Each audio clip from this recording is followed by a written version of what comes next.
Selamat pagi, salam berjumpa kembali bersama dengan Ibu Buana dalam materi kita yang kedua, yaitu lingkungan turut mengembangkan diriku sebagai laki-laki atau perempuan. Mari kita awali dengan doa pembuka. Dalam nama Bapa dan Putra dan Roh Kudus, amin. Terima kasih Allah yang baik, hari ini kami mempelajari tentang lingkungan yang telah mengembangkan diri kami sebagai laki-laki atau perempuan. Semoga kami dapat belajar dengan baik demi Kristus Tuhan dan pengantara kami. Amin. Dalam nama Bapa dan Putra dan Roh Kudus. Amin. Anak-anak terkasih, sebelum kita melanjutkan pembelajaran ini, mari kita lihat apa tujuan pembelajaran kita. Yang pertama adalah memahami peran lingkungan dalam pembentukan karakter anak laki-laki dan perempuan. Yang kedua, menghubungkan pengaruh kondisi keluarga terhadap perkembangan anak. Yang ketiga, menyimpulkan isi pesan Lukas 2 ayat 41 sampai 52. Baiklah anak-anak terkasih, mari kita mulai. Pertanyaan Ibu, anak-anak, apakah kalian tahu apa pengertian lingkungan?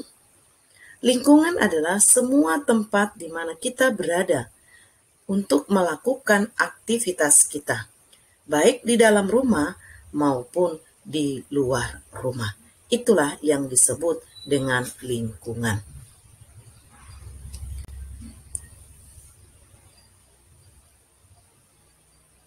Anak-anak, mari kita lihat, ada beberapa macam lingkungan. Tahukah kamu apa saja yang termasuk dalam lingkungan? Yaitu terdiri dari lingkungan pedesaan, lingkungan perkotaan, lingkungan pantai, lingkungan sekolah, dan lingkungan keluarga. Lingkungan ini dapat membentuk perilaku atau watak seseorang sesuai dengan domisili atau tempat tinggalnya di mana ia berada. Mari kita lihat satu persatu macam-macam dari lingkungan ini. Pertama-tama kita melihat lingkungan keluarga. Lingkungan keluarga adalah lingkungan yang pertama dan terutama.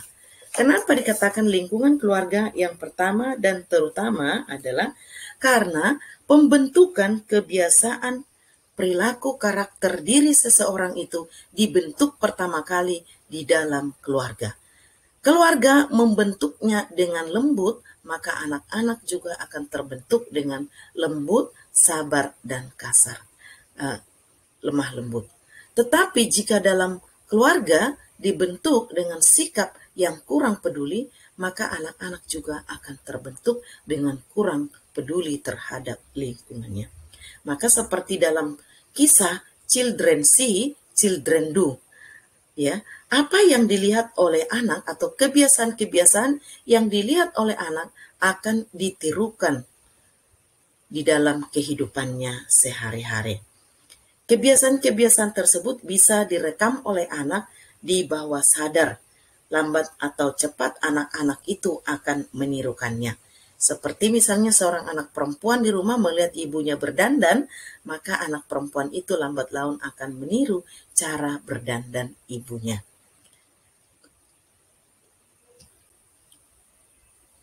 Nah, yang kedua kita lihat adalah pengaruh lingkungan sekolah.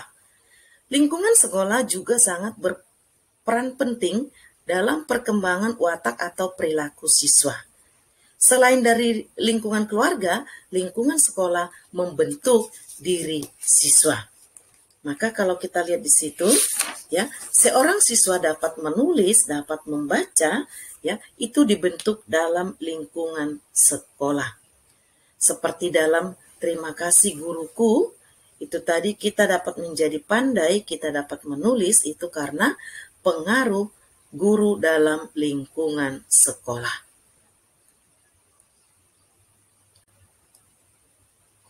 Selanjutnya kita lihat lingkungan alam. Ya. Lingkungan alam yang pertama kita lihat adalah ciri-ciri lingkungan alam pedesaan. Orang-orang yang tinggal di desa, di kota, dan di pantai akan berbeda watak dan perilakunya sesuai dengan kondisi alamnya. Ya. Misalnya kondisi alam di pedesaan. Pada umumnya, anak memiliki watak dan perilaku yang sangat sederhana, sabar, dan suka bergotong royong, serta memiliki sifat kekeluargaan.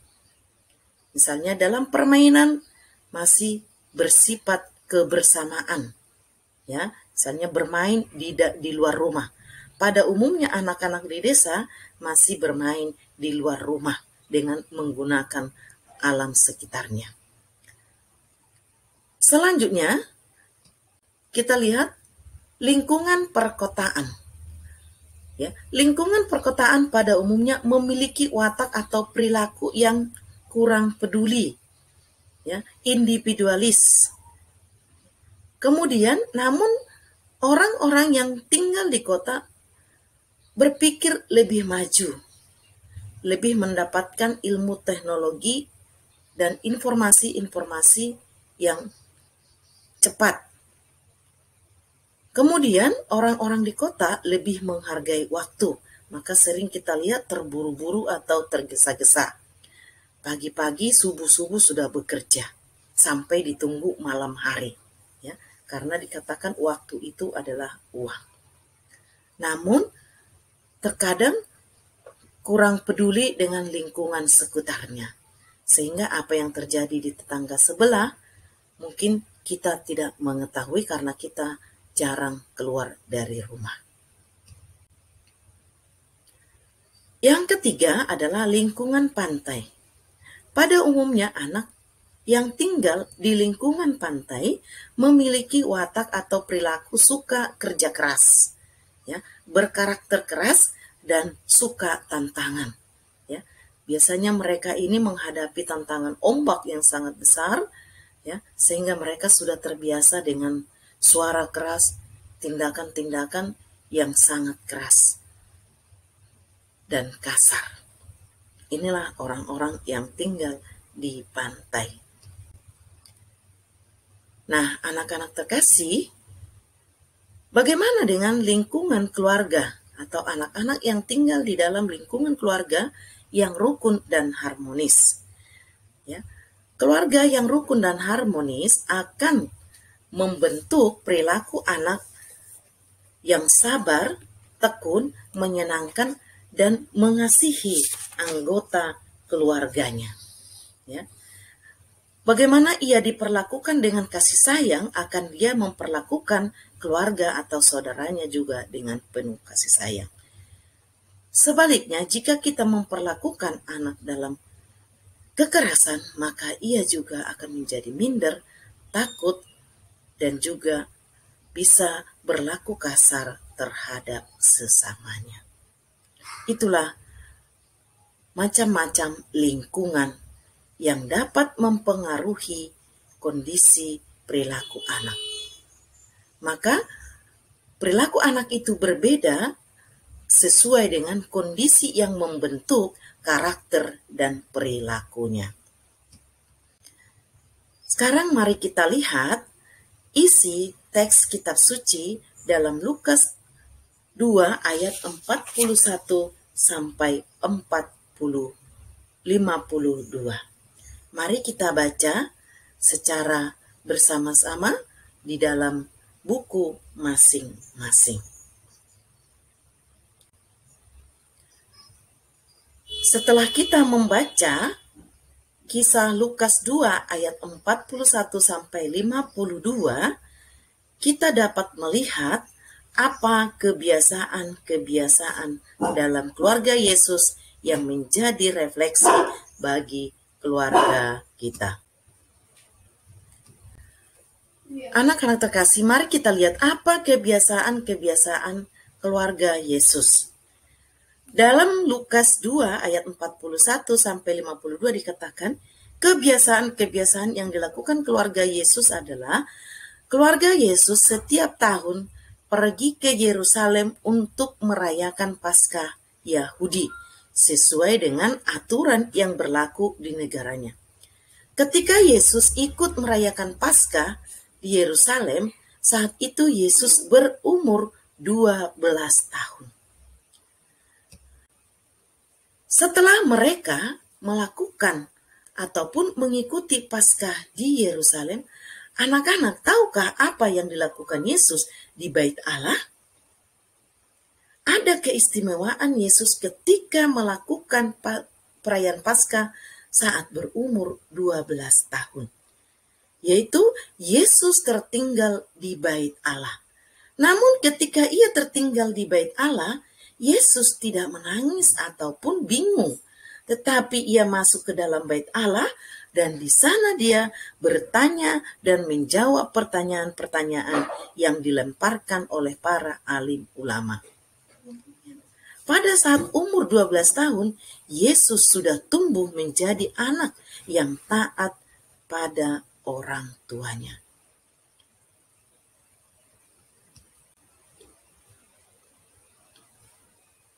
Nah, apa pesan yang mau disampaikan kepada kita dalam Lukas 2 ayat 41 sampai 52?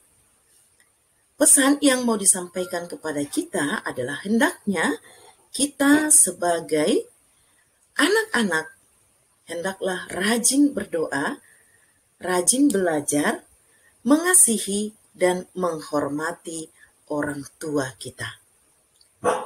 Pembentukan di dalam keluarga seperti yang dialami Yesus akan menghasilkan anak-anak yang rajin, belajar, berdoa, dan mengasihi serta menghormati orang tuanya.